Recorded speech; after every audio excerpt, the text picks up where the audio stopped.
Hello hi नमस्ते आशा कर भल थे समस्ते welcome to my channel SB blog 143। तो मुझे पुणी आसीगली गोटे न्यू ब्लॉग रे। तो चलते आज ब्लॉग टी कौन अच्छी देखा आ पूर्वर आज सबू कथा मो माँ अनुसार हम। तो चलते माँ को पचार आज कौन कौन हम आ माँ कहे माँ को कथा अनुसार आज ब्लॉग टी स्टार्ट करवा। तो चलते वीडियो स्टार्ट करवा।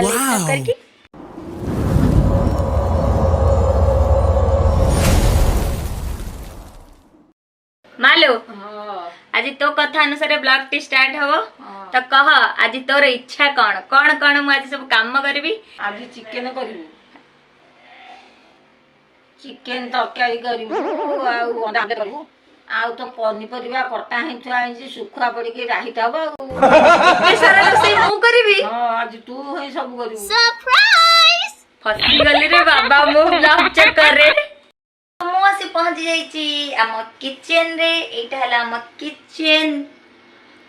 तो किचन रे जेहेतु मु पहुंची सारी पंगा तो मु नहीं सारी माँ साथे आ ऑर्डर भी मते दिया सारी कि कौन कौन मु बनेबी।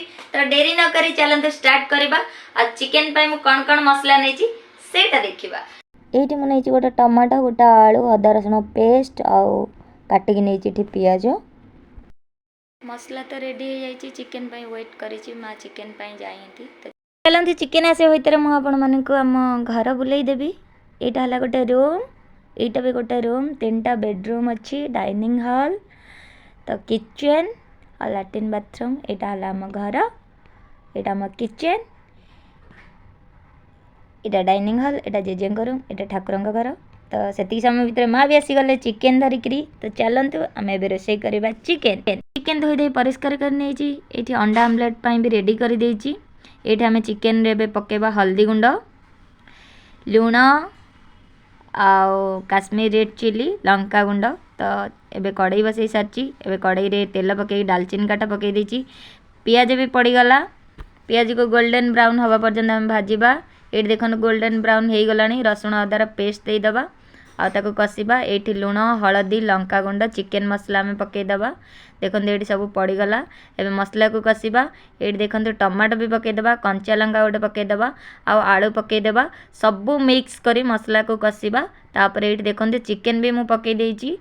एबे आम याकू भल से कसी नबा आ 1 ରୁ 2 मिनिट पर्यंत घोड़ई नबा। ये 1 ରୁ 2 मिनिट मु घोड़ई रखी देखी पारे चिकेन। मुझे चिकेन रे लुण पकईनी कषारे कहीं मु चिकेन रे लुण हलदी गुड़ई थी आ बहुत बेसी लुण पकई देइथिली। तो से मुझे कषारे लुण पकईनी। तो आपड़ जदि चाहिए तो कषारे लुण पकई पारे टेस्ट करिकी। तो ये आम आपको आहरी कषा।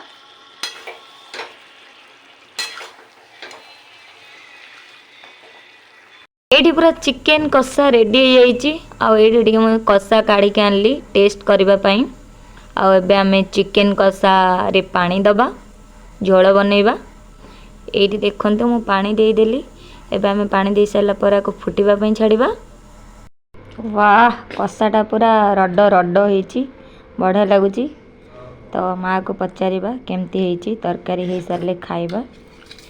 तो माँ कहे कि मु केमती रोषेई करिची। आज स्वाति हाथर स्पेशल खाना केमती लगुची तते? बढ़िया लगुच। भल लगुची ती? ताले तो मानुची कि भल रोषेई मु करे। हां हाउ खाई चलो खाई चलो। यदि आपण मानक मो वीडियो भल लगी तो लाइक कमेंट शेयर सब्सक्राइब करेंगे। जो मैंने पुराना अच्छा से कमेंट करेंगे लाइक करेंगे। जो मैंने नुआ अच्छा मो चैनल को सब्सक्राइब करेंगे।